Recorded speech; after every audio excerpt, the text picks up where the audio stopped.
Hey folks, I'm Michael Curtis and today I'm here with a VOD 3 event production and super excited to share with you a brand new series on the Yamaha DM7. This is the first of 8 videos really unpacking its key features and value proposition as it's an improvement upon the Yamaha QL and CL series desks. And that's going to be the theme of today. Is it worth investing your hard-earned money in this new version of this console? To me, it's taking a lot of really beautiful things that are classic Yamaha approach about each of these legacy consoles and improving upon them with more I/O, more processing, and more creature comfort features. So I'm excited to share that with you. Let's jump right into our first of 5 reasons it's worth upgrading your CL and QL to the new Yamaha DM7. The first key improvement I see Yamaha made in the DM7 is the upgrade in the Dan Dugan automixing algorithm. On the QL and CL series desks, what was built in was 16 channels of Dugan. It sounded great, got most jobs done, but when the job gets really big, you have to outgrow it.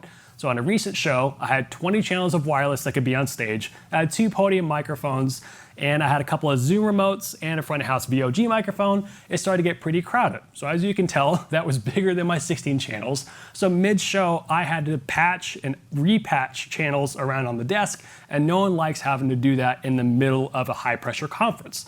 So now, on this desk, I've got 64 channels of Dugan. It's literally quadrupled the processing capabilities in the desk. And not only that, it is a built-in post-fader insert on every single input. So it's really easy to get to. I don't have to mess around with routing very much. So this first live channel I have on the desk, I can tap here on the screen and go to the Dugan Auto Mixer right here straight away. I don't have to sacrifice any graphic EQs or other processing. It's built into the desk as is.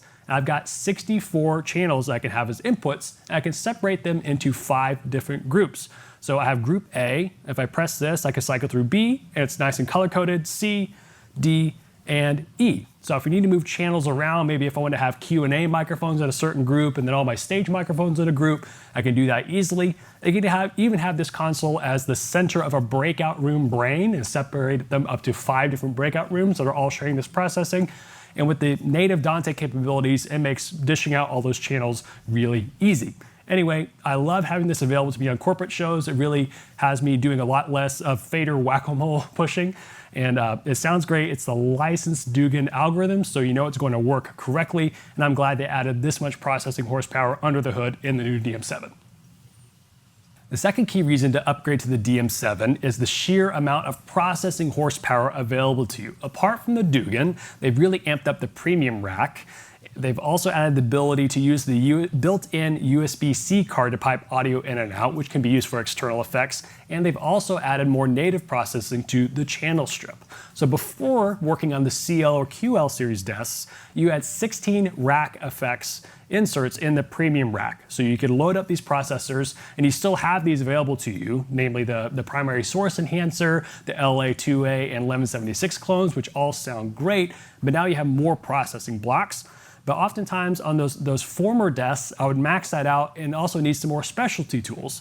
And that would require me to either use another card slot, pipe it out over Dante into another processor and back, adding costs, or having to go with the Wave SoundGrid card and then get a Wave server, license all those plugins. So it just added complexity if I really needed a specialty tool. And I really feel like with these new features, Yamaha has solved that by both adding extra native processing and an easier way to use the plugins you want to use. So how they've done that first is here in the premium rack. So similar to the Ravage series desks, it's not just a rack that gets a processor, but you have processing blocks. So you can allocate those accordingly. So a couple processors to know. I'm going to pick 2 of my favorites here. On the CL5 and QL5, you had the dynamic EQ, but you were just stuck with 2 bands. Now you have 4, which is really cool. So in my dialogue bus, where all my dialogue microphones come down to, I actually have a separate instance of the Dyne 4, and the first is to help with the proximity effect. I have a couple of mid bands, and it just helps even out some of the resonances that happen in the human voice. And I move to the other half of the processor and have 4 bands up top that can act as a de-esser that can move around and hit any of those particular S's at 5K, 7K, 9K, 11K, and move in a really cool manner. That way I'm not just relying on one specific point, because in the human voice, the S moves around. So it's really cool to have that available to me. And second, a processor to bring to your attention is the dynamic noise suppression algorithm that's built in. So that is the Dante or Dance processor. Actually, I haven't figured out the correct pronunciation of that, but I'm gonna pick on you lighting folks for a minute. I might actually have a nice quiet room, the air conditioning is off, and I bring up a lav in the room, and all I hear is the fans of the lighting rig coming through on the program feed. So this can help me eliminate some of the background noise. It does it in a really transparent fashion and sounds great. So I have that also on my dialogue group. And just in case that built-in processing isn't enough, now you can easily integrate VSTs on your machine. Yamaha, when you buy a DM7, you get a copy of VST Rack Essentials. And you're able to use that to host VSTs of your choice. You could, of course, do this in another software like Gig Performer or Live Professor, but you can easily integrate that by going to an insert point on any channel. I've gone here and I hit Outboard, and then I'm able to choose the I/O path. So I go to Output, I can now go to USB-C, and I can choose that path. So I can send this lav out of USB-C 1, and I can bring it back in on USB-C 1. And now I use that as a sound card on my computer, and I can have processing that I want. Because what's not included, and actually in any Yamaha desk, to my attention, is a true peak limiter. And so Yamaha actually says, hey, you can use our Maximizer plugin that comes in with VST Rack. You can have that hosted, use it as a true peak limiter to get your program or stream feed nice and loud, send it back into the desk, and still have it here and available to you. Since this desk can run at 96K, the latency is really, really low. I got it under 1.5 milliseconds on my MacBook Air, which is crazy. So even if you want to put that on channels that may or may not be monitored, if not, you can still have it available to you and can send it out of the USB-C card. It is 18 channels bi-directional. You can, of course, do this over Dante as well with virtual sound card, but I like that they give you the option of a built-in computer interface so you have less failure points and less external gear that you're integrating. Lastly, I'll get to the channel strip here. If we move through it, we have the familiar Dyne 1 and Dyne 2 processors, which I can move around in the chain. The first dynamic processor, I can choose the legacy compressor, I can use the EQ, a ducker. I can also get the new Comp 260. So this is a Yamaha algorithm based on a familiar compressor you might know that I can have here in the chain. I can move after the EQ and have my Dyne 2. I not only have the Comp 260 as well as the de-esser, but I have an FET limiter, which is similar to an 1176. And I also got the diode bridge comp, which is similar to a Neve processor. And what's really cool is that the settings stay similar if you want to audition something. So if I go here to threshold, and bring it down to -18 now, it's going to follow that. I go to the FET limiter, and I guess that one doesn't have a threshold control, so it's not a great example, but I'll move here to the Comp 260, and my threshold is now here at -18. So it's able to follow it if you want to audition different processors, but I like that you have a lot of those vintage units built right into the channel, and you don't have to eat up any external inserts, either on a server, through your VST rack, or the premium rack. The third key reason to upgrade to the DM7 is the sheer amount of output mixes and matrices you have. On the CL series, at least the CL5, you got 24 mix buses, 8 matrices, a stereo bus, and a mono bus. Okay, a good amount of real estate, but with the DM7, they really upped the ante. With a still compact sized desk, I now have double the amount of output buses. I've got 48 now, which is insane. I've got 12 matrices, and 2 stereo buses, and stereo bus B, I can also make mono if I need to use it in such a fashion. I can't remember how many times I've shown up, have my console file template loaded up for a corporate gig, and later on they say, oh yeah, by the way, there's gonna be a 3-piece jazz combo that's gonna show up. Or I've done one gig in Miami where a 6-piece surprise Cuban band showed up, and I had to re-scramble and move around what I was doing on my desk because I simply did not have the amount of real estate. So be able to comfortably have all my ring out groups for my lavs, headsets, my handhelds in the PA, be able to subgroup those down into dialogue in the PA, have a kitchen sink program mix, have foldbacks for the presenters on stage, also have mix minuses ready for my Zoom presenters, and then say, yeah, no sweat, there's a band that showed up that needs 6 monitor wedges and also 4 stereo in-ear mixes. No big deal. I've got 48 mixes to deal with. What about having a bunch of destinations for your PA feed as well as your program feed? I'm able to send a left-right PA feed into the processor, have a separate and fill send if I want from here.